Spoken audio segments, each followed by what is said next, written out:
Here it is. We are now at the crossroads. So there it is. There's our success right there. We did it. Okay.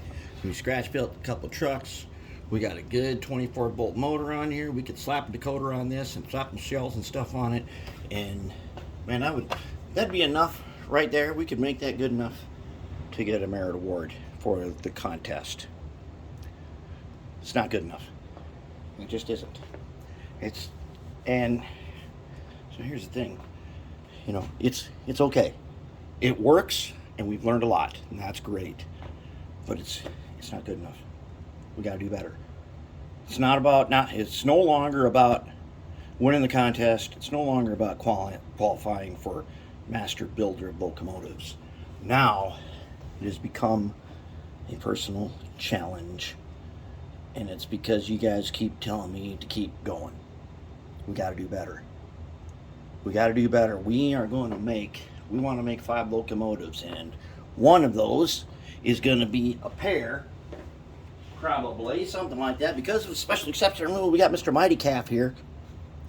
If we make 2 of these kinds of guys to mate them together, I mean, they only have to be coupled together, but they can be entered as a single unit.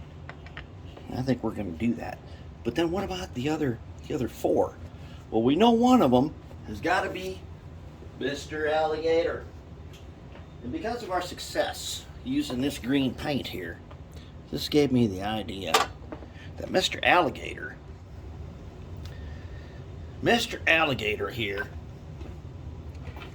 should be the guy. See, if we were to turn these 2 lights around the other way so they were side by side, and instead of having one sand filler, we put 2, I'll bet we could make this thing look like an alligator face. And then we'll make him longer. I bet we could make him look like alligator face, and that's why we need to have Mr. Alligator. And to have Mr. Alligator and be a good character here in Champion City, to have him be a good character on the layout, we got to do better. So, as you can see, I have gone to the hardware store and purchased a piece of Downspout. Here's the reason. This thing here is made out of aluminum. We've already demonstrated we can do that. And like I said before, this thing is very lightweight. It's really light. In fact, I think a piece of this, if I cut this out, I bet a piece of this is going to be very close in weight to that frame. Except this one's going to be thinner. So I'm kind of toying around with that idea. And I got that idea from rebuilding brass locomotives over the years. They're usually a thin deck of metal. So, because of you guys, we're going to do this. Because we got to step up now. Alright, we've got first generation. And we've demonstrated we can do this. We can build trucks and everything. But here's the thing. Look at this. This is the underframe of like an Athearn MP15.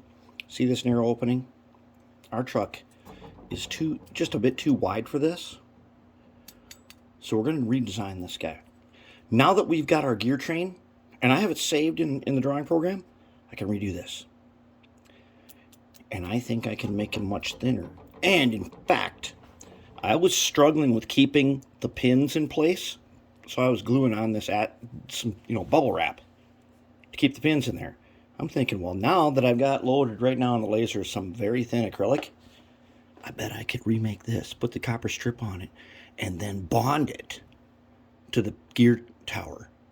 Then I can get rid of this part here altogether, and I can make a very narrow worm gear and idler gear housing,